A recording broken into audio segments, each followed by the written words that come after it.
What's going on, my Jets family? How you guys doing?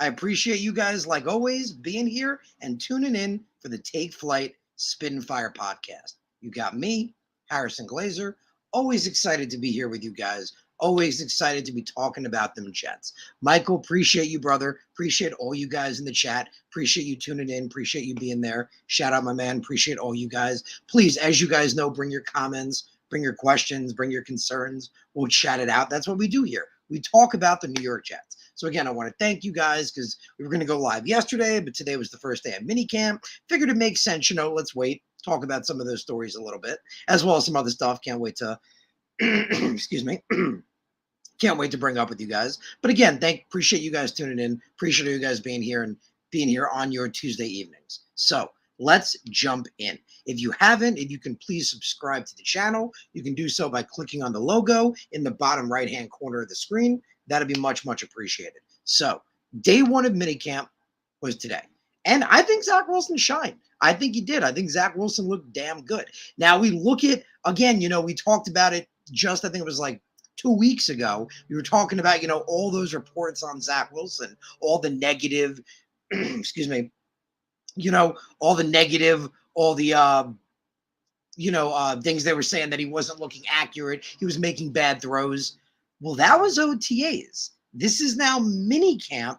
It's still not with pads. I mean, granted, you want to see good throws from your quarterback. Obviously, you always want to see good throws. But you guys remember everyone was so freaking out about Zach Wilson. Like, oh my God, what's going on? He's inaccurate here, he's inaccurate there. So he had a great day today. He had a really, really good day today. I think he shined. A lot of people think he shined. But an important thing to mention was, like some of the beat writers pointed out, and like Connor Hughes, who I'm going to cite here, mentioned as well, he talked about how good a day Zach Wilson had. Talked about how he had some really great throws, had an excellent deep throw at one point. At the end of the day, he was 12 for 13 on the 7-on-7 drills and then 8 for 9 on the 11-on-11. He said it was the sharpest he'd looked by a mile. And again, everyone's all excited, but he did point out, and I want to throw that out, where was it? Right here at the end of the practice, he pointed out that it was only the 5th time that Jets practice had been observed by the media this summer. It was only the 5th. Of all the practice, only the 5th time. If you watch a guy play 5 times in practice, you might have a couple of bad throws. Might not look, maybe they're trying to work on a certain route, or maybe they're trying to work on a certain time. You don't know. You're not next to Robert Saleh. You're not 100% aware of everything that's going on. Just like last year, as we talked about, you guys remember, everyone kept saying, oh, Zach Wilson's problem was his accuracy. He can't throw the ball 5 feet in front of him. Well, that was never his problem before. He never had that problem before. So why is it magically manifesting now? Maybe there's other things and other reasons that are causing this. So do want to, again, point out that it was only the 5th practice so far that has been observed by the media. Yet there seem to be so many stories about how bad Zach Wilson was looking and about how bad he was performing and how inconsistent he was. Well, this again was the 5th practice, and he looked really good. Again, only missed 1 throw in the 7-for-7s, 1 throw in the 11-for-11s. And it comes to this, it comes to back like we were talking about the other week. Stop the Zach Wilson fear. For the love of God, it's not even pads yet, right? The pads aren't on. How many times do we see shorts superstars? And again, they could be working on timing. They could be working on a certain route.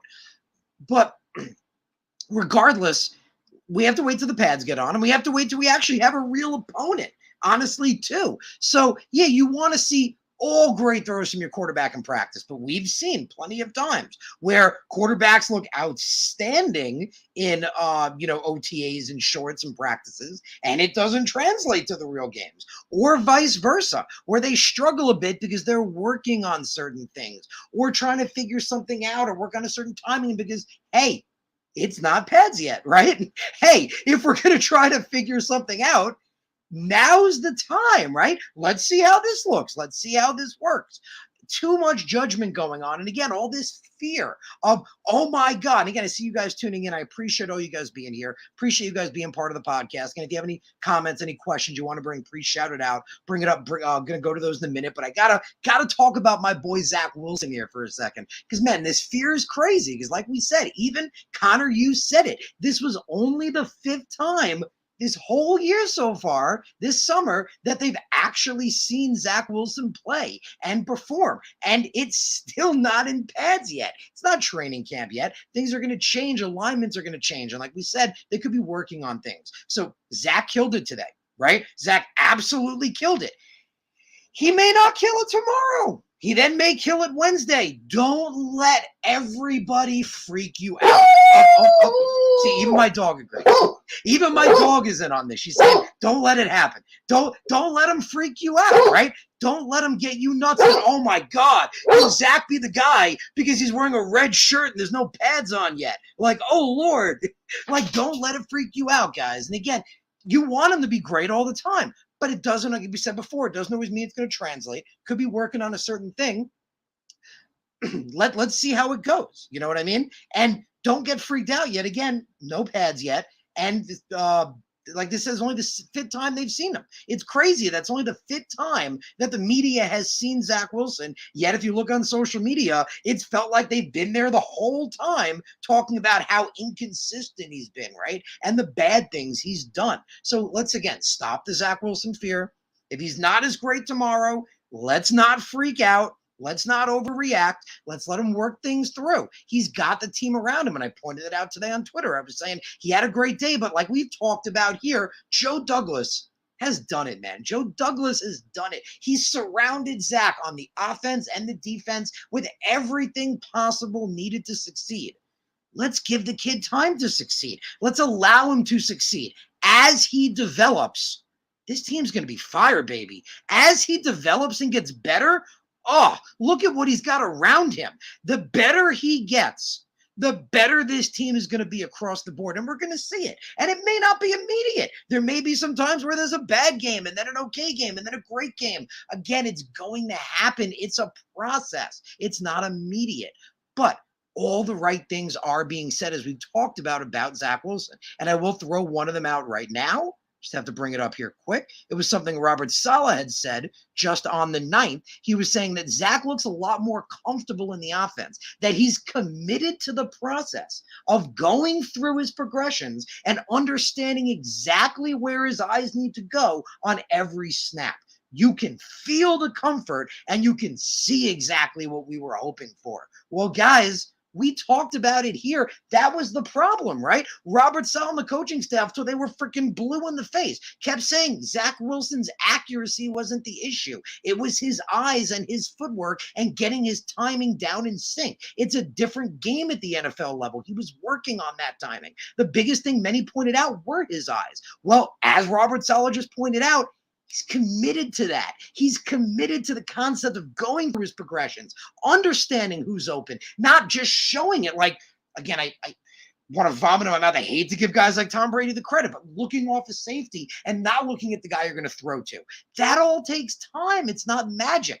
That's what he's committed to, Saleh's saying. He understands exactly where his eyes need to go now on every snap. And I don't have the exact quote in front of me. I believe it was Michael LaFleur. Could have been Saleh, but I believe it was LaFleur that said that was Zach's, again, biggest issue, and that when the eyes went and the feet went, the accuracy would follow. And that's what we're going to see. And like Saleh ended it with, you can feel the comfort and you can see exactly what we were hoping for, and that's what you want to hear. This is what they were hoping for. This is what we were hoping for. They're validating it by saying we are seeing what we are hoping for. So again, don't let people freak you out. Don't let the paranoia set in. Again, the pads aren't even on yet.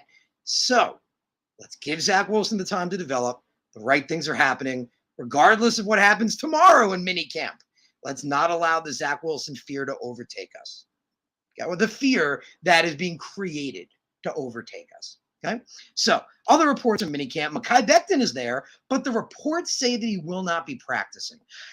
At first, I'll be honest, I was a little indifferent about that. And I'll walk you through, guys, basically literally my logic. My logic was, well, we believe that Mekhi is 100% now, right? That's what we've been told. That we've been told that Mekhi, since the end of last year, was 100%, but there was no point to rush him out and play him at the end of the season that was over, right? So that he was taking time to get better. We saw him working out. We saw him training. It felt weird when, again, missing the voluntary part that he's not going to be practicing and doing stuff this week. But again, I thought about it more, right? I take time like we have to do. We can't just, jump to snap conclusions. And I think back to the things Robert Saleh said. Remember, Robert Saleh said that the OTAs were going to be mainly walkthroughs. We're not going to be hitting each other. We're working on getting our footwork down, our coordination down, our timing down. Remember, he talked about I don't know why I'm blanking right now on the injury he mentioned in the past that happened to him with the Niners, but it was just like with Carl Lawson. It's that. The Carl Lawson fear, the anger, the upsetness we had, it reverberated into this year. And it is what has made Robert Saleh and Joe Douglas decide on this, that this is how it's going to be before pads go on, that we're going to work on making sure everyone is physically ready to take their hits, to give hits, to be able to move and not have an injury. That is the most important thing right now. So that's what we're seeing. That being the case, I'm okay with them inching Mekhi Becton along. I think, again, more about it. Again, my first reaction was, well, we finally have him back. Why aren't we seeing the guy? We're told he's ready. But again, I come at it from that perspective. It's the same kind of concept. Have him go through it, right? He may not be practicing, but if we see him on the sideline working on his footwork, working on his hands, working on how he's going to be in this position, we know he knows the playbook. We know he knows what to do. He's a smart guy. That's never been his issue. I'm okay with them inching him along like that, again, as long as he really is 100%. The claim is that he's 100%, and I do believe, and I've said it before, that if Mekhi is 100%, man, that guy's talented. Mekhi Becton is massively talented, and we remember what he did in his rookie year. In his rookie year, we all freaking loved him. We thought he was an outstanding draft pick. He was going to be a Pro Bowler potentially, and we loved what was going to be happening going into year 2. So if he's really 100% and he's ready to go, man, him and Fant could be one of the best tackle duos in the entire NFL. So again, that was my logic on it. Again, not at first happy that he wasn't practicing. But again, when we think about it, we talk about what the intention is behind this. And Robert Saleh reiterated it, and I'll give you the exact quote. I'll bring it up right here. When they asked him about minicamp, he said minicamp will be the same as OTAs. Physicals are on Monday. We're going to hold the same structure as practice with walkthroughs. It's really going to be more of the same. So it's not what we've seen in the past. So that being the case, I'm okay with this. I'm okay with this as long as, again, there's no wool being pulled over our eyes.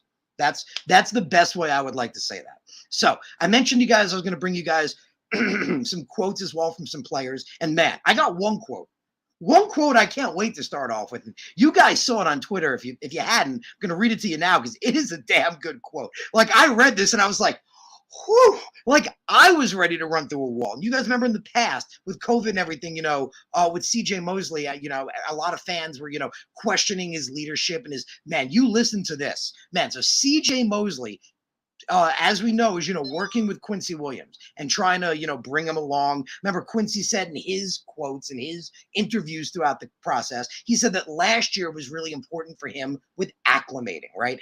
Acclimating to the defense, understanding the playbook, learning how to lead is basically what he said. He said he followed and mirrored CJ, mirrored the way he led, and plans to do that himself this year. My apologies, you guys. I will mute that right now. There we go. That was his plan. And now he said he comes in this year ready to lead, ready to be that guy. And he even showed growth, right? Quincy Williams in one of his interviews says, I admit it, I was always going for the big hit. I don't have the exact quote in front of me, but he's like, I was always going for the big hit. And because of that, I was missing the turnover.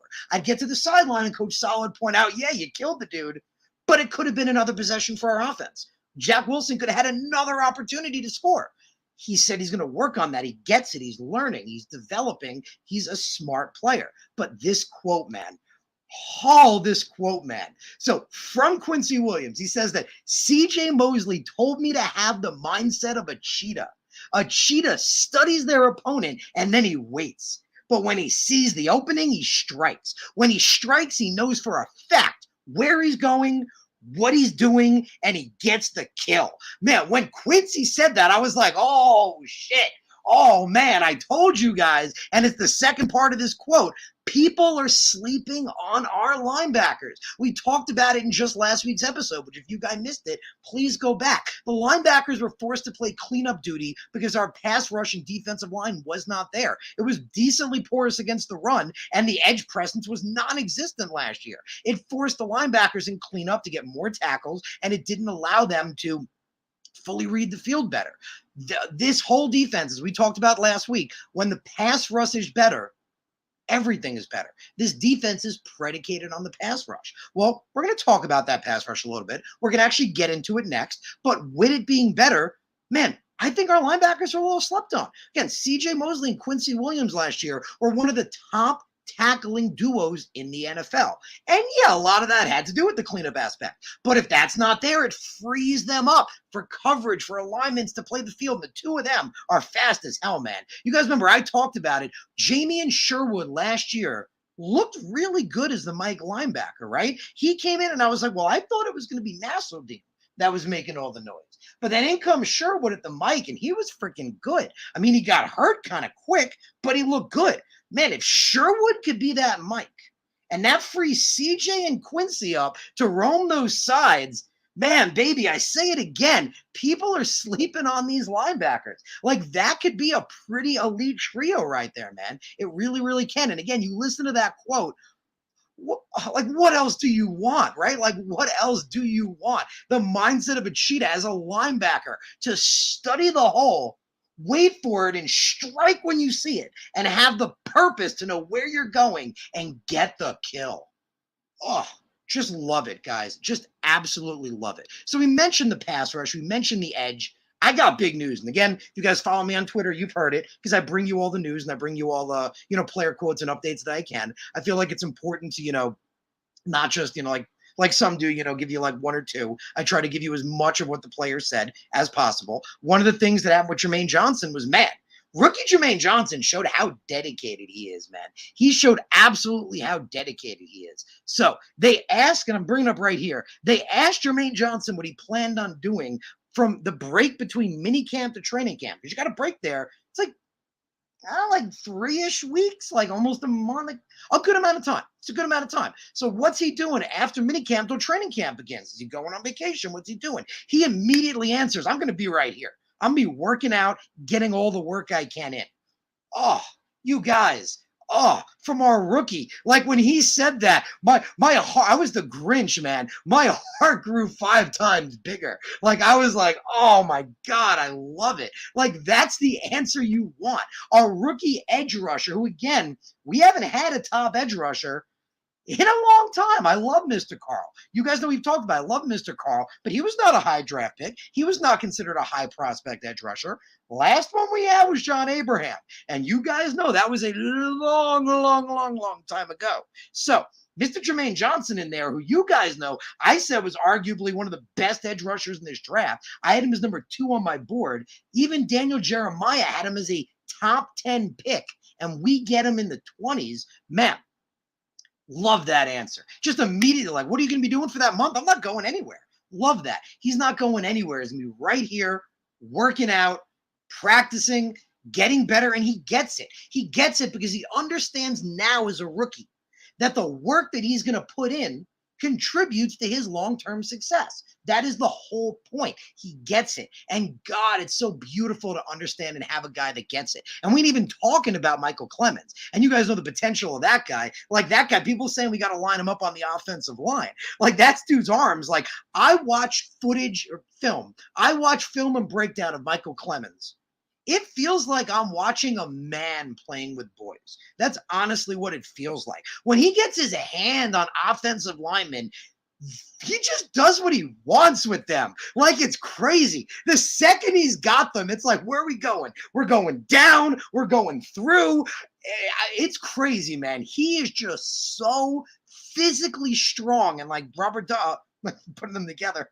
That's so funny. Like Joe Douglas said, just praising him for his nastiness, that nasty streak he has. Man, we put that together. I'm excited. Like we said, it all comes together. It all plays a part. We talked about it last week because that significantly better edge rush will allow the defense to play better, right? And That's just the edge rush. We didn't even talk about the interior of the line. So JFM was interviewed, and if I can get to JFM for a minute, he acknowledged that Quinnen gets a lot of attention, which is true. We know that. Quinnen Williams gets a lot of attention. That's why everyone's like, where are the sack numbers for Quinnen? Well, he's got two dudes on him most of the time. He's mostly double teamed. Well, with Carl healthy, and with Jermaine Johnson playing really well, and with Michael Clemens in the mix, it ain't going to be that easy to double team Quinnen. And now it's going to be even harder when you got JFM on the interior as well. So you guys remember when they asked Robert Saleh about putting JFM on the interior? It was like a month or so ago. Again, don't have the exact quote in front of me for that one. He didn't even flinch. Remember, he was like, that's where JFM belongs. He's like, this dude dominates on the interior. That's his best position. It's where we want him. So, man, you put JFM next to Quinnen, and again, JFM acknowledges that Quinnen gets a lot of attention. See, he says, my job is to win the one-on-ones, and he said he's going to do that. And we've seen JFM do that. We've seen him do it on the outside, and that's what offensive tackles. Interior offensive linemen tend to be slower, tend to be not as athletic. So you got a guy like JFM who can move and is very quick and very athletic.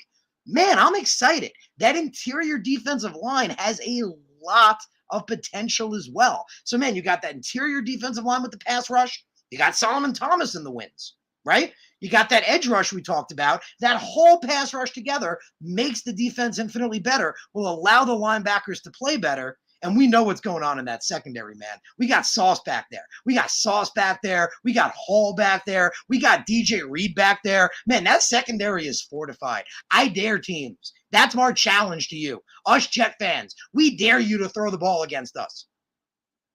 Throw the football. Do it. Let's see what happens. I love it, man. I love it. So let's end talking a little bit about Braxton Berrios, because Braxton Berrios has a great attitude, great mindset, and is always praised for his versatility. So, and so we were talking about the edge rushers before. Just shout out JFM. They asked him about Carl Lawson. I love it. He pointed out, like we all know, that anybody who was at camp last year saw what Carl Lawson was doing, and we did. We were so excited about what Carl could be, man. You remember we were talking just last year, his numbers, his QB hits, top of the NFL, his pressures, top of the NFL. Dominant edge rusher year after year after year. The sacks weren't there, but everything else was. We were like, now it's going to translate. Well, we all saw what he was doing last year before he got hurt, and JFM said he spoke to Carl just the other day on the 10th. He's excited to get back. He said he spent all last year studying, which means he's smarter. We all knew the play there was there. He's back smarter. And we've mentioned it before. We talked about how, you guys know, I've said it, that at the NFL level, you have to come back better than you were. And remember, I was like crying tears of joy. Carl literally said that. You guys remember, if you didn't see, it was like a few weeks ago, I mentioned that. Carl Lawson literally said, I plan on coming back better than what I was. I've done it before and I'll do it again, is basically what he said. And man, JFM said that Carl Lawson still looks like an action figure. He's like, we all want to be Carl when we grow up. Man, I love it. I love it. Can't wait for Carl Lawson to be back in the mix. Just can't freaking wait. But talking about Braxton Berrios, going back to Berrios for a little bit for a second. So Braxton Berrios in his interview was asked, well, how do you see your role now that they got Garrett Wilson, Elijah Moore, and Corey Davis? Well, Braxton Berrios didn't bat a beat. Braxton Berrios didn't go, oh, what was me? What about me? His answer, man, whenever, whatever. He said, I think I can do anything they need me to do, and that's what I'll be there for. Well, Mr. Braxton Berrios, that's my answer. Just thank you. That's the answer you want from every player. Like, well, where do you see your position now? Wherever they need me. That's what Berrios said. Wherever they need me, however they need me, whatever they need me to do. And to acknowledge that even more, Robert Saleh. Just got to go back to here. It was on the 9th. Robert Saleh shouted out Braxton Berrios for his intelligence and his versatility. He said that Berrios can play the Z, the X, the F, the gadgets. He's a returner. He's everything.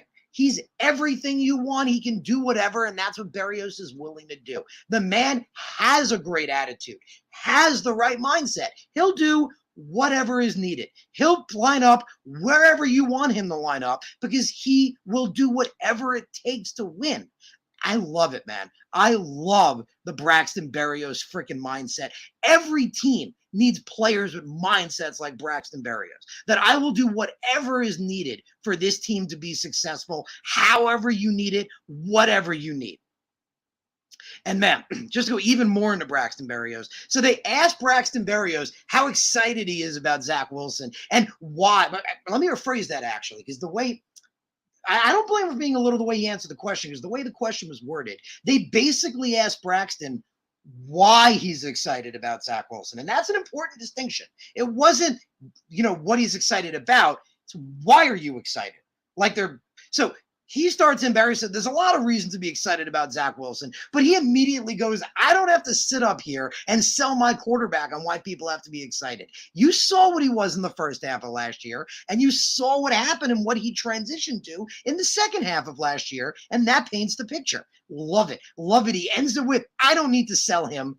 He'll sell himself. And man, Braxton Berrios, again, the mindset, the attitude, the mentality, beautiful. He sees it, he gets it, and like we just said, like we talked about going back to minicamp with woe is me, what's going to happen with Zach? Guys, he's going to prove himself. Like Braxton said, he doesn't have to sell Zach Wilson. I've been selling Zach Wilson for a while, but eventually you guys are going to see. I've been saying it about Joe Douglas, right? For the longest time when everyone was telling me I was crazy. I was like, Joe Douglas is a great GM. Joe Douglas is a great GM. These are all the reasons why. And everyone's like, shut up, you're crazy. But we see it now. Zach Wilson will show everybody. He will show everybody why he's a great quarterback, why he's going to be a great quarterback. And like Braxton Berrios said, I don't need to sell him. He'll sell himself. So I appreciate all your guys' comments. I appreciate everything you guys are saying. All you guys tuning in. Salmon, appreciate the applause. Appreciate all you guys tuning in. Thank you for being here. Thank you for tuning into the podcast. Please bring your comments. You guys don't bring everything. Questions you have, anything you want to bring up. Love to talk about it. So shout out to David. David says, hey, Harrison, Zach can throw the ball. Timing, footwork, ball placement is part of practice. Hilarious. Your doggy howled at the perfect moment. Man, she's funny. She's funny, man. She's got that howl going. She does that every once in a while. We got I've explained it before in the episode. We got a restaurant below us where we live, and their storage unit is right next to our door. So a couple times, throughout the day, they come up, they're getting stuff, they're slamming the door, pisses her off. She's letting them know this is my house. And speaking of dogs for a second, can we shout out Laken Tomlinson's t-shirt? Like, can we do that for a second? I don't know if you guys saw Laken Tomlinson's presser today. So Laken was in a presser, and his shirt said, lift heavy, pet dogs. Man, Laken is such a great dude. When I hear this guy speak, well, first we know he went to Duke. He's highly intelligent. He speaks very intelligently. He speaks very well. He's highly, highly intelligent. But as you guys know, my favorite part about Laken Tomlinson, we could talk about Mr. Laken for a second. He ain't switching anything. He's playing the same position in the same identical scheme he's always been in. And we know that he was a Pro Bowler and played at an elite level for the last 2 years. So that's what excites me, where you don't have to do anything different. Just do more of the same, Laken. Just be exactly what you've been and do exactly what you've been doing. And man, those are great odds. Those are great odds. Nothing changes. Nothing changes. Just do you and do exactly what you've been doing. Braden points out, shout out this Becton doing a presser. Man, that's funny. I'll be honest, I don't think Becton's going to do a presser just because of, we've seen all the questions that have been thrown out. The constant, is Becton going to be here? Is Becton going to be here? I think I could be wrong. I don't think the team is going to allow him to be in that position, because it can go very badly, right? These are the same beat reporters that have been asking where this man's been and saying that he's going to eat himself to death and all these other things and that he's never going to be back. I would be surprised. I mean, they could do it. It might happen. Again, Mekhi Becton, if it happens, I think he will perform professionally, and I think he will say the right things. But it's going to be an interesting presser. It would definitely be an interesting presser. There's going to be a little bit of an edge there.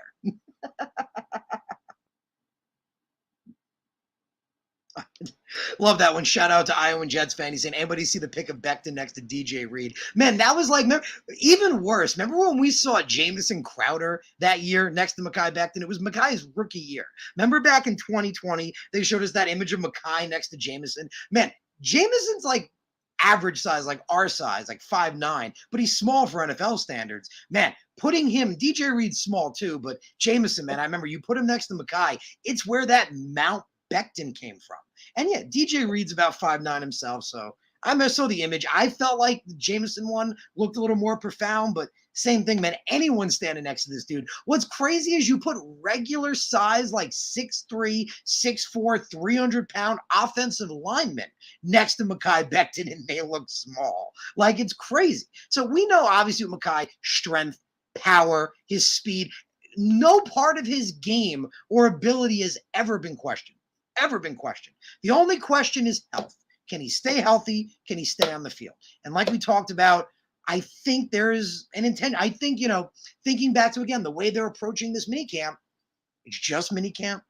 There's no pads. We talked about before, Robert Saleh said it's more of the same. It's just more of the walkthroughs. So that being the case, he can walk through on the sideline, right? If you think about it, there's literally kind of obviously timing, but other than timing, and even though, again, pads aren't on, so anyone will tell you timing with offensive linemen without pads and hitting is up the ass to begin with.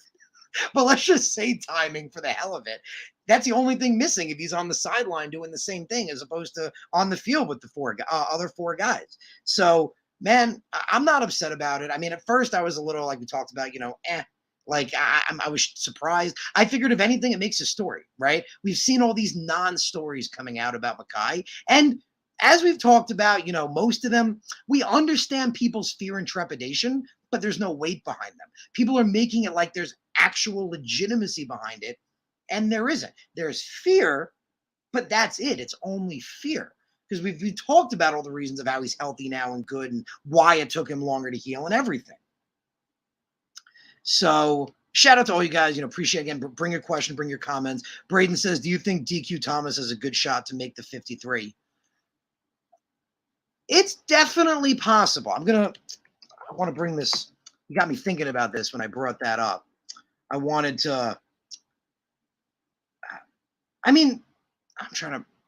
It's definitely possible. It's definitely possible. I mean, I'm trying to remember I can't remember exactly. You made me think of another player I wanted to bring up. And now I'm for some reason I'm blanking. But again, at linebacker, we could always use more bodies, right? At linebacker, unfortunately, Sherwood went out last year. Nassoudine went out last year. All we had was CJ and Quincy. So again, I feel like that linebacker room is slept on, but yeah, there's room. There's room for guys without question. So yeah, he could definitely sneak onto the team. Could definitely be. But again, we're not going to know anything until pads go on, right? We've seen so many short superstars, right? So many superstars in shorts. So many guys look unbelievable before the pads go on, and then the pads go on. Remember Chad Henson? I mean, Chad Henson wound up, turning it on later on for the Texans a little bit. But for us, man, when those pads went on, he became invisible. In shorts, he looked amazing. He was maybe one of the best Jets ever in shorts. Dude was great in shorts. But, man, those freaking pads went on, and that was it. Like, that was absolutely it, man. But, yeah, so I definitely think he can make the 53. But, again, just like with the fear with Zach Wilson and everything, we got to wait. We got to wait, until the pads go on. It's too early to attest anything. Bro, we got a shout out to Becton. Shout out to Breckton from Bridget B. Appreciate you. Appreciate all you guys. Appreciate you, Bridget. Saying, Becton, you look great. My favorite Highway 77. I like it. We got submission saying, let's go. Just excited. Just ready to run through a wall. Let's go. Asking about Lawson, I didn't see him in the footage that I had seen. But again, he's going to be like Mekhi. He's probably on the side. He's probably walking through again. We know Robert Saleh confirmed it. And again, I'll bring it, back to you guys. Or I mentioned it before. I'll just give you not the exact quote, but he basically said that minicamp was going to be identical to OTAs. That, like we saw, unfortunately, last year with Carl Lawson, it changed the mentality of the team, right? And it's understandable. Pads aren't on yet. Like we talked about earlier, the logic made sense. Let's see if our guy, let's condition more, right? Let's work on the fine things. Let's work on our roots and our anticipation and our timing and make sure we're physically ready to take hits. We don't want someone just getting hurt, right? I'm biting my tongue, and I don't even want to mention a name because of how upsetting it would be. But if, God forbid, one of our top rookies would have got hurt this year, it would have been devastating. Absolutely devastating, and it happens because it's a transition to the NFL level. So it's not a bad idea to do it in increments, do it step by step and get them running, get them performing, get them at that level, and then put the pads on and work your way into it, right? So Michael points out, good point, good shout out, my brother. The Flight docuseries is coming. Yeah. So that's going to be fun. Every time those drop, those are always fun. Always fun to watch those because you get a little bit of insight into maybe what Michael LaFleur was thinking that we didn't know, maybe something Ulbrich was thinking. You get to see something on the field that we hadn't seen before. It's good stuff. There's always a couple of things in there, a couple of nuggets, I would call them, that are like, oh man, this is freaking amazing.